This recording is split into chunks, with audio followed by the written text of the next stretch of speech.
Hi, my name is Jim Rhoads. I'm the chef owner of Chef's Deli on Hoosick Street in Troy. And I'm going to give you an opportunity today to show how to make an easy salad dressing with 4 ingredients, or it can be used on meats after they've been roasted. The first thing, obviously this time of the year, apples are in season. We take and try and get a fresh apple. The type of apple is you want a firm apple. It doesn't really matter, Granny Smith, Empire, any one of those will work fine. And I like to use, since the other ingredients are all white, I want to use just the outside of the skin so I have the color. So the same as I would cut the same as I would cut any round object such as a melon, a pineapple, that type of thing. I use the front 2 edges of the knife, about that much of the knife, and then just follow the contour of the apple or the melon. And then what I'm going to do is I'm going to cut these in very thin strips. Then I'm going to turn them around and I'm just going to dice them so that they're in a nice small dice like that. We need about 2 tablespoons of the apple to go with the horseradish, the sour cream, and the gratin cheese. So once we have that done, all right, and that should be enough right there, we're going to go ahead and do the rest of our ingredients together. And this is really simple too. We're going to take ricotta cheese. All of these are on the recipe below, okay? And what we're going to do with ricotta cheese is we're going to blend it so it's nice and light and fluffy. There's 2 things you can do. You can use a regular food processor, or we have what we call these the boat motor, okay?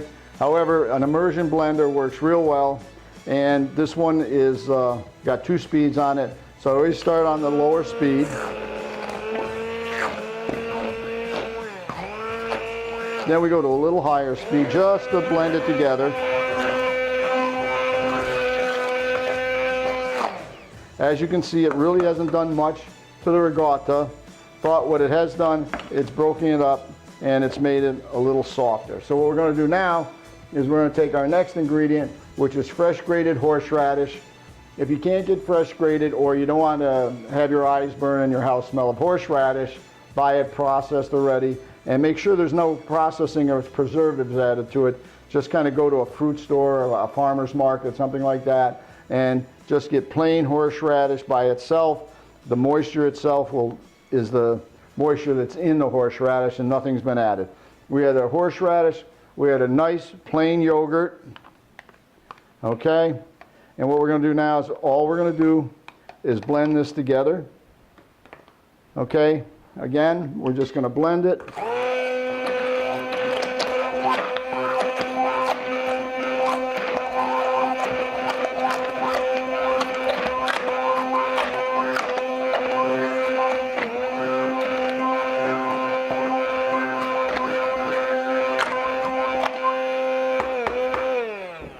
Okay, and with that done, we're going to add our apples.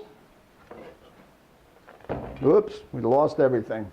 We'll come back here and we'll start over again. We're going to put our apples in there, and since I dropped half of it across the table, we're just going to cut a few more to put in there. And we don't want to blend this now. What we want to do with this is we just want to stir it in, because we want to leave the apples in nice solid pieces. We're just going to take that and kind of toss it a little bit, just like that. Now, if this is too strong for you, or it's too doesn't have enough flavor, I like to add just a little bit of fresh lemon juice.